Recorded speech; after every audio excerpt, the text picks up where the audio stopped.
Salut mes nakamas, c'est Doc, j'espère que vous allez bien. Bienvenue pour une nouvelle théorie du Doc et aujourd'hui on va parler poneglyphes car suite à l'annonce qu'on a eue au niveau du chapitre 817, je pense qu'il y a plein de choses à dire sur ces poneglyphes. Premièrement, d'où elles viennent, pourquoi elles sont là, quelles sont celles qu'on a vues pour l'instant, pourquoi cette poneglyphe est rouge et surtout le plus important, c'est que les poneglyphes parlent.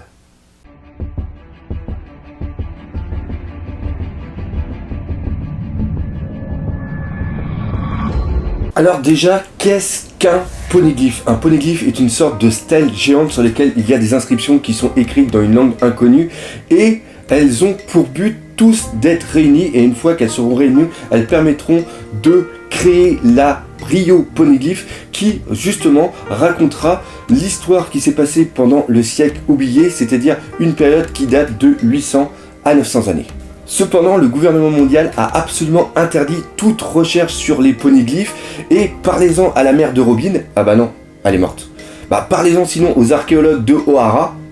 ah bah non putain ils sont morts aussi. Enfin bref, parlez-en à Robin et elle va vous dire que le gouvernement mondial avec les poneglyphes,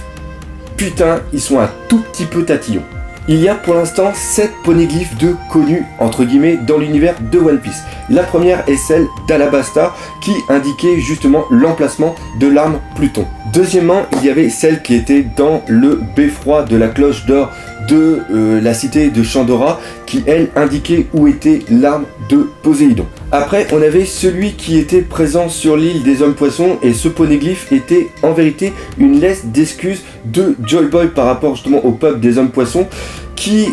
était par rapport justement au Noah. Donc là on peut imaginer que suite au grand but final pour moi qu'est ces poneglyphes, c'est-à-dire la destruction de Redline, va être la sauvegarde de la famille, de la nation des hommes poissons qui vont être mis dans le bateau Noah qui va être tiré par les seigneurs des mers qui sont contrôlés par Poséidon et qui puissent partir. Bref, j'ai fait une théorie là-dessus, je vous invite à regarder ça, hop, c'est juste ici. D'ailleurs il va falloir un petit peu que je refasse une mise à jour de cette théorie, mais on n'est pas là pour parler de ça, on est là pour parler des poneglyphes. La quatrième poneglyphe était dans l'arbre de la cognition qui était sur l'île d'Ohara qui a été traduite par les archéologues et justement en traduisant ce poneglyphe, ils se sont aperçus que pendant le siècle oublié, il y avait un royaume d'une technologie très avancée qui s'appelle maintenant entre guillemets le royaume oublié qui est entré en guerre contre la coalition des 20 royaumes. Pour les 3 derniers poneglyphes, on va parler de poneglyphes qu'on sait où elles sont mais on ne sait pas ce qu'elles contiennent.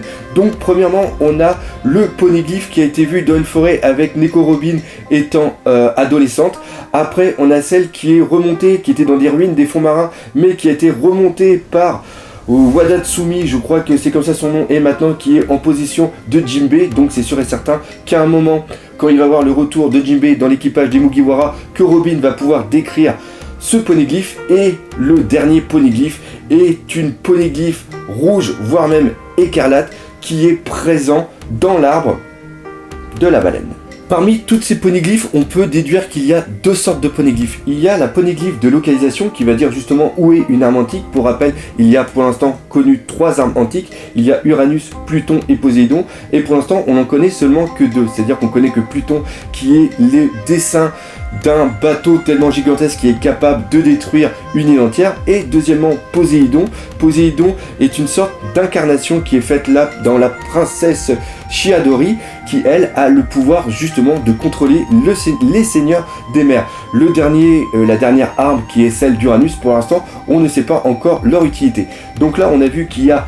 des poneglyphes qui permettent la localisation des armes et après on a d'autres poneglyphes qui elles racontent justement l'histoire qui s'est passée pendant le siècle oublié. Et après quand on assemble toutes ces poneglyphes, ça permet de créer la Rio poneglyphe qui est pour moi une sorte de testament du royaume oublié qui va être légué à leurs descendants. Et pour l'instant la seule personne qui a réussi à trouver la Rio poneglyphe et à aller jusqu'à Ruktel est Goldie Roger. On va commencer maintenant à aller dans le fond de cette théorie et pour ceux qui n'ont pas encore lu certains chapitres, je vous promets, ou je vous préviens surtout, ça va spoiler sa race, donc si vous continuez à regarder, si vous êtes spoilé, ce n'est pas de ma faute, je vous ai prévenu. D'ailleurs maintenant il va y avoir un petit bandeau spoil qui va être présent. On sait que La Ryu Poneglyph est une sorte de testament et pour l'instant il n'y a seulement que Goldie Roger qui l'a réussi à la déchiffrer et il l'a déchiffrée d'une certaine façon, c'est-à-dire qu'il n'a pas eu besoin de faire comme les personnes d'Ohara ou comme Robin des études pour le lire,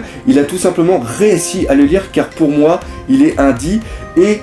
ces poneglyphes, la Ryu Poneglyph même finale, est une sorte de testament pour les descendants afin que les dits, qui sont pour moi les descendants du royaume oublié, puissent mettre à bien justement la volonté des dits, la volonté du royaume oublié. Ces poneglyphes pour moi ont été créés au moment de la chute du royaume oublié et ils ont décidé justement de disperser ces stèles aux quatre coins du globe de One Piece, mais ils ne pouvaient pas faire un plan avec la localisation, car si malheureusement ce plan était dans la main des ennemis, ils auraient pu facilement détruire ces poneglyphes ou tout simplement les lire et essayer de faire un contre-plan pour éviter que la prophétie, on va l'appeler comme ça, que la prophétie d'Eddie puisse se mettre en place. Donc ils ont dû trouver un moyen pour que les descendants, c'est-à-dire les dits, puissent facilement retrouver ces poneglyphes. Et le seul moyen qu'ils ont pu trouver, c'est tout simplement que les poneglyphes appelleront au cours des siècles les descendants des dits, c'est-à-dire les dits en eux-mêmes, pour qu'ils puissent justement accomplir ces prophéties. Et c'est pour ça justement que Goldie Roger a pu le lire parce que dans ses gènes, à l'intérieur, il avait déjà la clé de description et il pouvait tout entendre. C'est-à-dire qu'il avait le pouvoir, on pourrait peut-être appeler ça le pouvoir ultime des dits, c'est-à-dire de pouvoir entendre toute chose. Et ça, c'est vraiment excellent. Maintenant, ce qui est vraiment dingue, c'est qu'on s'aperçoit que Momonosuke entend aussi ses voix. Donc ça veut dire que Momonosuke est un descendant de Dee. Alors je préfère vous prévenir tout de suite, non je n'ai pas fumé toute la nuit, non je n'ai pas pris des drogues hallucinogènes, je pense sincèrement que, je dirais même que la famille Kuzuki est carrément des descendants directs des Dee, car pour moi c'est eux qui ont mis la stèle rouge, le poneglyphe à l'intérieur de l'arbre à la baleine, enfin l'arbre de la baleine. En effet, lorsque l'on découvre ce poneglyphe rouge, on remarque qu'il y a un putain de symbole derrière, un putain de blason qui est le blason de la famille Kuzuki, et je pense justement que c'est eux qui ont placé cette stèle ici, c'est-à-dire au moment de la chute, Wano Kuni existait déjà, et ils avaient peut-être aussi une alliance avec justement le royaume oublié. On sait que Wano Kuni ne fait pas partie de cette alliance des 20 royaumes et on sait que la guerre a eu lieu entre le royaume oublié et la coalition des 20 royaumes, donc pour moi ils étaient peut-être aussi alliés et on peut imaginer parfaitement aussi que vu que Zou a une existence de plus de 1000 ans, a aussi participé à cette guerre et qu'ils étaient aussi alliés avec le royaume oublié. Et là, on a peut-être l'explication qu'il y a justement entre cette relation de la famille Kuzuki et des Minks. Les Minks, ils ont été jusqu'à l'extermination de leur race pour protéger un membre. Enfin, un membre, oui, c'est un membre parce que c'est carrément Momonosuke, involontairement, qu'ils ont protégé à travers Raizu. Et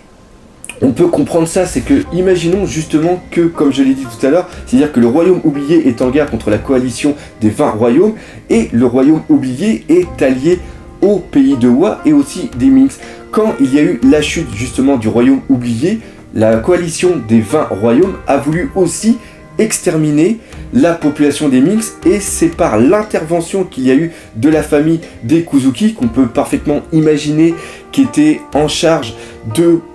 gouverner le pays de Wa et justement à cette époque-là, pendant le siècle oublié, les Minks n'ont pas été exterminés par l'intervention justement de la famille Kuzuki et là on peut parfaitement comprendre maintenant que les Minks sont autant redevables à cette famille. Maintenant pourquoi ce poneglyphe est rouge? On peut parfaitement penser que tout comme le poneglyphe qui était à l'intérieur de l'arbre Ohara qui racontait justement le début du royaume ou le début du conflit justement entre le royaume oublié et la coalition des 20 royaumes, on peut imaginer que ce poneglyphe raconte justement la fin, l'agonie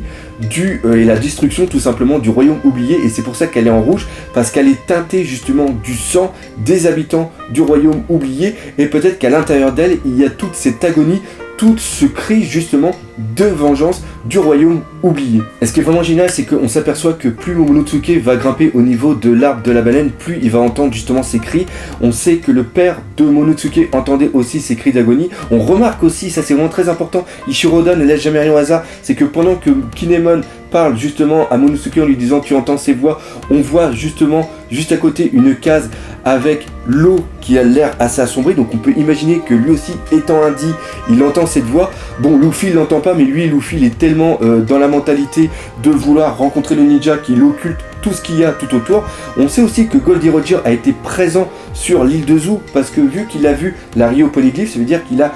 assemblé toutes les poneglyphes et donc qu'il a vu celle qui était présente sur Zou. Et ça on le sait par rapport au dialogue qu'il y a entre Nekomamushi et Inuarashi, et en plus il y a plusieurs chapitres, on nous a dit que justement ils connaissent Shanks, donc c'est peut-être à ce moment là quand l'équipage de Goldie Roger est venu sur Zou qu'ils ont justement pu reconnaître tout le monde. Et c'est là où on se dit encore une fois que ce petit Baggy a été présent aussi sur Zou. Bref, ce qu'il y a à retenir de cette théorie, c'est que la stèle est rouge parce qu'elle va raconter l'agonie, la mort du peuple, du royaume oublié, que les poneglyphes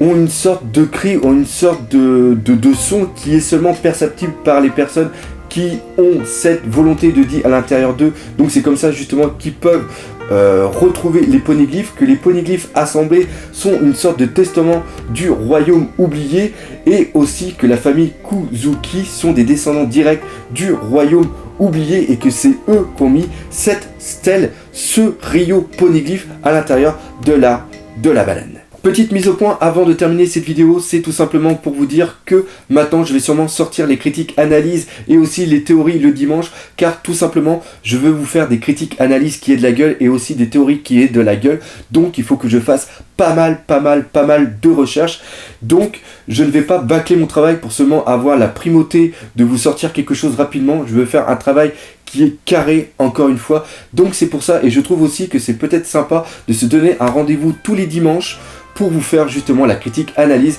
et la théorie du chapitre de la semaine. Donc voilà, cette théorie est maintenant terminée, j'espère que vous l'aurez beaucoup apprécié. Si c'est le cas, comme d'habitude, n'hésitez pas à laisser des commentaires, parlez-en autour de vous, partagez, défoncez la gueule de ce putain de pouce bleu, et nous comme d'habitude on se dit à bientôt pour de nouvelles aventures One Piece. Allez, salut!